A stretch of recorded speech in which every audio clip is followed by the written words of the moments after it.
Dernière partie de noir et blanc, la complète, la Royale de la Manade Ricard dans les arènes ombragées de Sommières.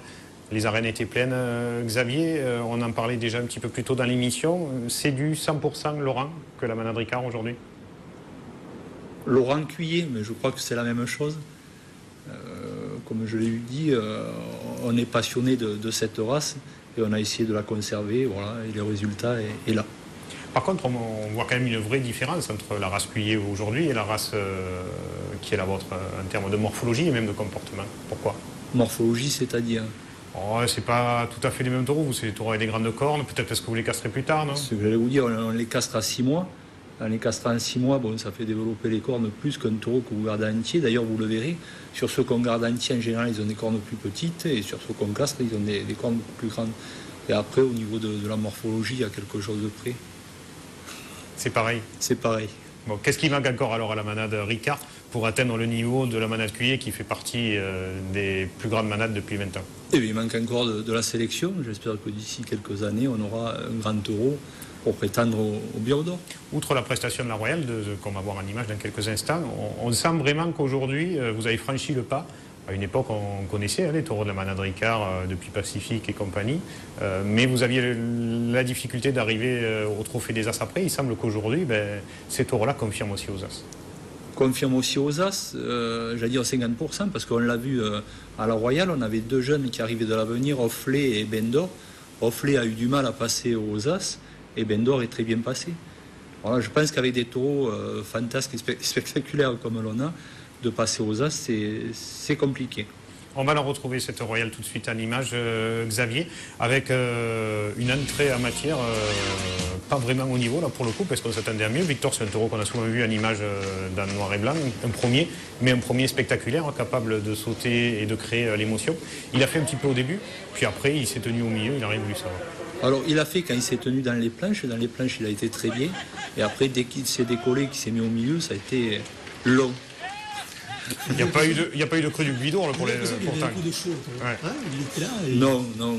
Je crois qu'il a malheureusement plus envie. On a vu ça à Van d'Arc en début de saison. On pensait que c'était le début de saison. Et là, il a remis ça, c'est pas bon signe. Et Janeiro, qu'on a retrouvé presque comme avant, capable d'énormes envolées, dans celle-ci qu'on a presque manqué. Exactement. Janeiro a fait la course qu'il a l'habitude de faire à Sommières. Les raseteurs l'ont peu raseté, sauf à la fin où il a enlevé la cocarde. Et ce qui est dommage, c'est que quand il est dans les planches, ils peuvent le raseter et là ils ne l'ont pas raseté. Et là, la course a commencé à monter d'un ton avec ce taureau-là. Voilà, je vous disais, c'est Offley qui arrive de l'avenir.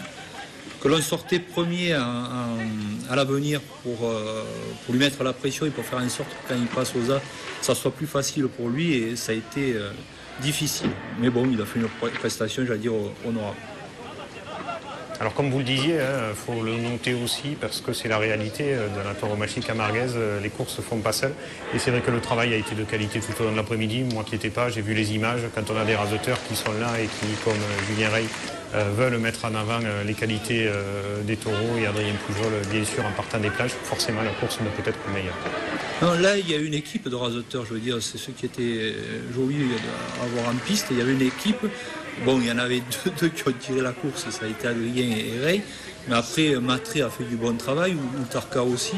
Je veux dire, il ne faut pas négliger aussi le travail des autres. Il y avait eu tous les raseteurs qui étaient prévus au départ. La course aurait été sortie moins bien, il y aurait eu la course au point, et on a des mauvais rasés, on a vu ça. Alors que là, ça s'est bien passé pour les taureaux, et les hommes les ont mis en valeur. Là, c'est Bendor, je vous disais tout à l'heure, qui sort d'avenir. Et Adrien est venu nous voir à la fin de la course et m'a dit Bendor nous a tenu un respect et pour un taureau qui arrive de l'avenir, c'est très bien. À gauche était compliqué, ce taureau. Oui, il faisait le pas un peu à côté, ils avaient du mal à aller à la tête. À droite, il était un peu différent. À droite, il se vivait un peu moins. Et puis il y aura eu ces rasés tout au long de l'après-midi, surtout en deuxième partie à montrer dans toutes les écoles taurines. C'est ça la tauromachie. En réalité, c'est ça en fait. Voilà. La tauromachie, elle est là. Ça, mettre le taureau en valeur. Pardon. Et l'esprit qu'il y a eu pendant cette course, je veux dire, ça a été super. Avant la course, les raseteurs sont venus nous voir. L'organisateur, Christian Garrido aussi, il y avait un problème d'encocardement sur deux taureaux. On l'a résolu ensemble et la course s'est très bien passée. La course camarguaise, c'est ça. Quelle action de Dubonnet, là, encore une fois, après Adrien Poujol, le plus spectaculaire de la journée. Oui. Dubonnet, c'est le bon taureau de chez vous, quoi. Voilà, c'est le taureau qui, cette année, est régulier et a fait de bonnes courses. Par rapport à la course du Cours du Roi, il a manqué peut-être un peu de physique. Vous les maladies, vous dites qu'il a manqué de pattes. C'est vrai sur les séries, un peu. Heureusement qu'Adrien l'a repris et chaque fois, il a fait venir sur des rasés arrêtés. Et ça a été très bien. Là, je ne sais pas si c'est la chaleur qu'on a ces derniers jours. C'est possible. C'est vrai que tous ces taureaux spectaculaires, en ce moment, sont un peu mous et manquent de pattes. Voilà. Et là, pareil, on termine sur ce taureau. En général, le 7e est de trop. Mais Adrien et Ray se sont amusés, c'est pas le terme, mais se sont prêtés au jeu. Tirer la bourre dans le style. Voilà, et les gens se sont régalés. On a très bien terminé. J'ai beaucoup aimé ce petit taureau à la fin. Là, il est très généreux, il avait une bonne tenue, il finissait à la barrière. Alors, il était assez facile, mais avec un peu plus d'expérience, ça peut faire un bon taureau. Mais il a été très bien pour terminer. Et comme je dis depuis le début, les raseteurs ont été très bien. On a très bien terminé la course. Il n'y a qu'un point, je veux dire, moi, à ce niveau-là. Ray aussi là, qui est à deux doigts de friser quand même le coup de corne. Oui, Julien, on voit qu'il avait fait la fête. On dit qu'il s'amuse, mais il n'y a pas d'amusement avec les taureaux. Voilà, là, il s'en sort bien. Ça, c'est peut-être dans la course camarguaise, les deux fœtus du jeudi soir qu'il avait encore dans les jambes. Il n'y avait que 2 fœtus en trop. Oui, 2, je ne dirais pas plus. Non, Julien qui a été plus sage cette année à la fête au Saintes que les années passées. En tout cas, belle royale, Xavier, présenté ce jour-là. Les gens se sont régalés. Comme quoi, finalement, Jackie, la tauromachie, c'est simple, des raseteurs, des manadiers et des organisateurs qui tirent tout vers le meilleur. La tauromachie, c'est les hommes et les taureaux. Hein. Ça s'est bien passé. Moi, je trouve qu'ils ont bien raseté et le manadier, il est content, en fait. Parce que je pense que ça aurait pu plus mal se passer. Parce que les taureaux qui étaient un peu légers. Le manadier et les raseteurs, je vous dis, en fin de course, je suis allé les voir dans les vestiaires. Je veux dire, on a eu une conversation qui était super, ça fait plaisir. Voilà, de terminer une course comme ça et de pouvoir discuter avec les raseteurs en fin de course, c'est super. Rémi, vous êtes monté il y a 2 saisons au Trophée des As, vous êtes redescendu, si on peut appeler ça comme ça, au Trophée des Raseteurs du groupe 2. Est-ce que, quand on voit votre niveau aujourd'hui, vos moyens physiques et techniques, vous n'avez pas envie d'y retourner? Non, pas du tout. Je suis bien où je suis. Même si ça rasette comme ça, dans un bon esprit? Ouais, ça rasette 3 courses de l'année comme ça. C'est rare, hein. C'est de certains endroits, à certains moments il faut y être. Après, il y a beaucoup d'endroits que j'appelle c'est la pagaille. L'esprit est mieux toujours à l'avenir. Voilà, mon esprit, moi j'ai pas l'esprit de raseter comme ça. J'ai l'esprit de rester tranquille avec mes clubs taurins, boire un coup avec les clubs taurins à la fin. Déjà, ça c'est un truc aux As, le 3/4 du temps, ça y est pas en fait. Xavier, on a vu Absolute qui confirme maintenant au Trophée de l'avenir. Nous, on cherche toujours de nouveaux raseteurs et des nouveaux taureaux. Il y a Absolute qui malheureusement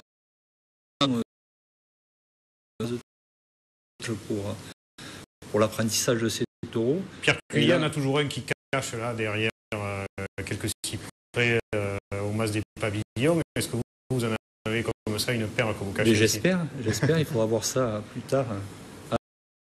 Bah, écoutez, c'est en tout cas bravo parce que où que ce soit. Hein, c'est un peu difficile parce qu'ils étaient très nombreux, ils sortent moins.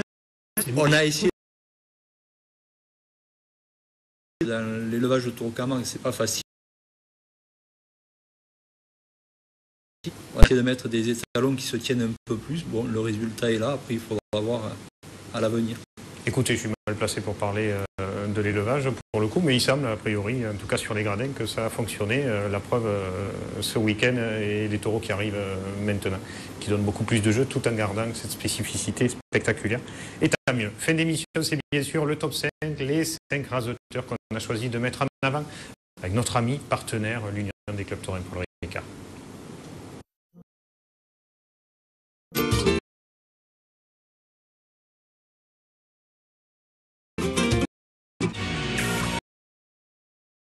Alors cette année, ça a été super compliqué de mettre des raseteurs dans le top 5.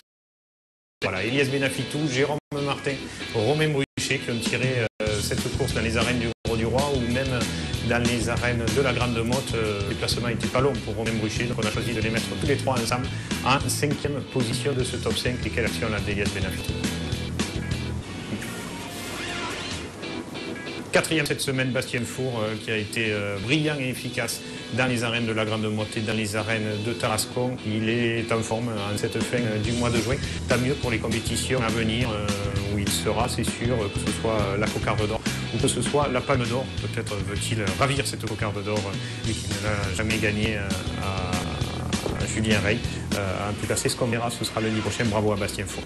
3e cette semaine, Adrien, qui est dans le top 5 depuis je ne sais plus quand, je ne sais même pas si j'étais né, mais en tout cas bravo à lui, il a été encore une fois énorme tout au long de ces 2 jours, que ce soit aux arènes de Grosduroy et que ce soit dans la Royale de la Manade Ricard à Sommières. Il a été voilà, tout ce qu'on aime chez un raseteur, la classe et la technique à l'état pur.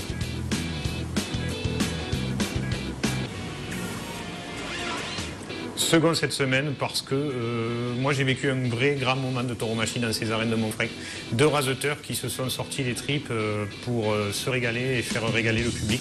Le premier, ça a été Sofiane Rassir, toujours avec le sourire. C'est un plaisir de le voir raseter quand il retrouve ses moyens techniques et physiques comme c'est le cas en ce moment, même s'il fait parfois quelques petites erreurs.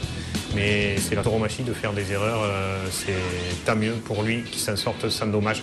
Et puis l'autre raseteur qui a été éblouissant ce dimanche, c'est Rémi Guillot, efficace et volontaire jusqu'au bout, lui aussi jusqu'à frôler l'accident, juste pour le respect du public et pour faire plaisir les gradins, pour finir comme ça en triomphe avec les taureaux et le public. Donc bravo Rémi pour votre performance de ce week-end. Et puis surtout, on est très heureux, vu tout ce qui vous est arrivé, pas plus tard que la saison passée, de vous avoir retrouvé comme ça, pleine confiance.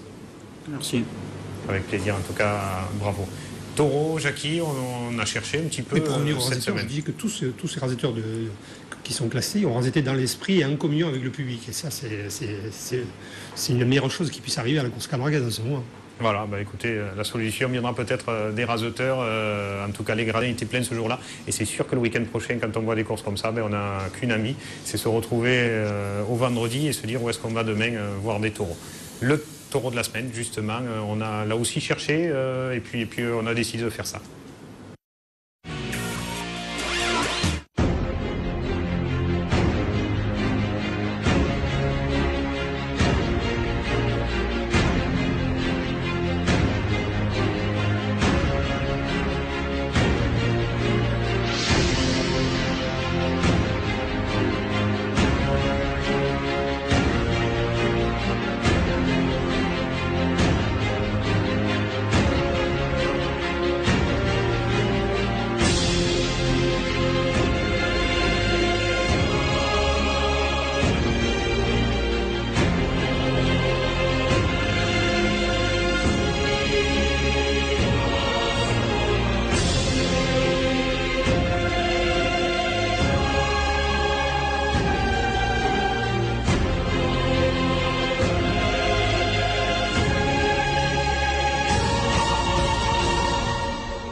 Voilà Xavier, bravo. La Manade Ricard au grand complet pour tous les taureaux sortis et présentés ce week-end. Taureau X au pluriel de la semaine.